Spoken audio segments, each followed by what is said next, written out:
Lohia institute के अधीक्षक doctor Debashish Shukla ji हैं।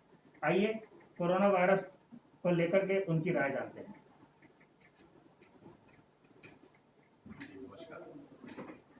सर, हमारे दर्शकों को बताइए, जो कोरोना वायरस जैसी भयंकर समस्या जो चीन से उठी है, हमारे देश में एक महामारी का रूप ले चुकी है, तो आप इसके बारे में हमारे दर्शकों को क्या कहना चाहेंगे? सर्वप्रथम तो मैं ये बताना चाहूँगा दर्शकों को कि जिस तरीके से हमारे देश के प्राइम मिनिस्टर, चीफ मिनिस्टर इस मुहिम को किस तरह से डील करना है उसके बारे में जो उन्होंने संबोधित किया है, लॉकडाउन के नियमों का पालन करना है, मुंह पे मास्क लगाना है, पर्सनल तरीके से जो घर में आप रह रहे हैं तो घर में किस तरीके की डिस्टेंसिंग रखते हुए बच्चों के साथ, माँ बाप के साथ किस तरह समय व्यतीत करना है, उसके लिए तरह तरह के आइडियाज़ आजकल न्यूज़ चैनल्स पे, अखबारों के माध्यम से आप लोगों के बीच बताए जा रहे हैं। मुझे लगता है कि अगर इन चीज़ों को पूर्णतया अगर पालन कर ले गए तो हम भारतवासी बहुत जल्दी इन चीज़ों से उभर कर सामने आएंगे और इस देश से कोरोना को भगाएंगे। सर, जैसा कि हम देख रहे हैं, आप सभी लोग, पूरा नर्सिंग स्टाफ, मेडिकल स्टाफ, सभी डॉक्टर्स कोरोना वॉरियर्स, कोरोना योद्धाओं की तरह 24-24 घंटे की अपनी सेवाएं प्रदान कर रहे हैं। तो आप लोग इस विषय में क्या कहेंगे? क्या आपके परिवार के भी लोग आपको याद करते होंगे, आपकी भी इच्छाएं होती होंगी, तो आप क्या कहना चाहेंगे? देखिए, जिस समय हम लोगों ने इस मेडिकल प्रोफेशन को चुना, उसी समय ये तो ठान लिया था कि कैसी भी विषम परिस्थितियां आए, कैसा भी हो, हमें देश के लिए, अपने समाज के लिए कार्य करना है।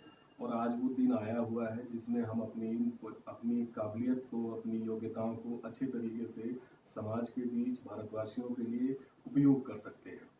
तो घर वालों का भी पूरा सपोर्ट मिल रहा है, सरकार की तरफ से भी सपोर्ट मिल रहा है। बस थोड़ा सा जो प्रत्येक व्यक्ति अपने भारत के हैं उनको भी ये समझना जरूरी है कि डॉक्टर्स, पैरामेडिकल, नर्सिंग स्टाफ जो भी इस समय आपकी सेवा के लिए लगे हुए हैं, उनकी बस आप मदद करें। मदद करने का उद्देश्य ये नहीं है कि मदद आप पैसे से करें, दूसरी चीज़ों से करें। मदद का उद्देश्य ये है कि जो भी आपको प्रॉपर सैनिटाइजेशन से लेके जो भी चीज़ें बताई जा रही हैं, हॉस्पिटल में जिस तरह से रहना है, घर में कैसे रहना है, घर में खाना पीना किस तरीके से है, उसमें मेडिकल प्रोफेशन की जो भी सलाह हो, मेडिकल टीम द्वारा जो भी बताया जाता हो, बस आप उसका पालन करके हम लोगों की जो मेहनत है उसको भी सफल करेंगे। सर, हम देख रहे हैं कि लॉकडाउन को लगभग 1 महीने से ऊपर हो चुका है। उसके बावजूद 25,000 के करीब पॉजिटिव मरीजों की संख्या पहुंच चुकी है। तो आपको क्या लगता है, ये स्थिति अभी कब तक बरकरार रहेगी?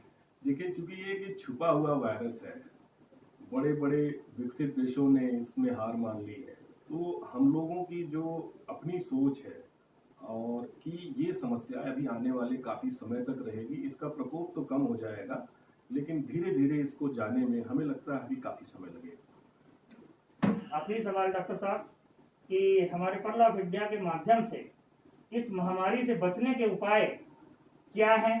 आप हमारी जनता को क्या संदेश देना चाहेंगे? जनता के लिए तो बस एक संदेश यही है कि लॉकडाउन के नियमों का पालन करें। घर में जो भी सब्जी फल मंगा रहे हैं उनको आप प्रॉपर धुल के, गर्म करके, जिस तरीके से भी आपको लगता है सैनिटाइज कर सकते हैं, अच्छे से सैनिटाइज करके उसका उपयोग करें। बच्चों को, बूढ़े लोगों को इस समय ज़्यादा ध्यान देने की ज़रूरत है। उनके साथ समय बिताएं, उनका ध्यान रखें, उनके व्यवहार में कोई परिवर्तन होता है उस परिवर्तन को नज़रअंदाज न करें। संबंधित हेल्पलाइन जो दी गई हैं उस पर बात करके चिकित्सीय परामर्श ले लें। सारे अस्पतालों की इमरजेंसीज में सुविधाएं चालू हैं, तो अगर ऐसा कोई स्थिति आती है तो उस पर भी परामर्श ले सकते हैं। एक बस लास्ट यही है कि जान है तो जहान है, जो मोदी जी ने बोला है उस पर हम लोगों को हमेशा ध्यान देना है। अगर चीज़ें ठीक रहती हैं तो सब कुछ अच्छा रहेगा, चीज़ें खराब होती हैं तो फिर यही कोरोना भारी लगेगा। डॉक्टर साहब, बहुत बहुत धन्यवाद आपका। जी नमस्कार।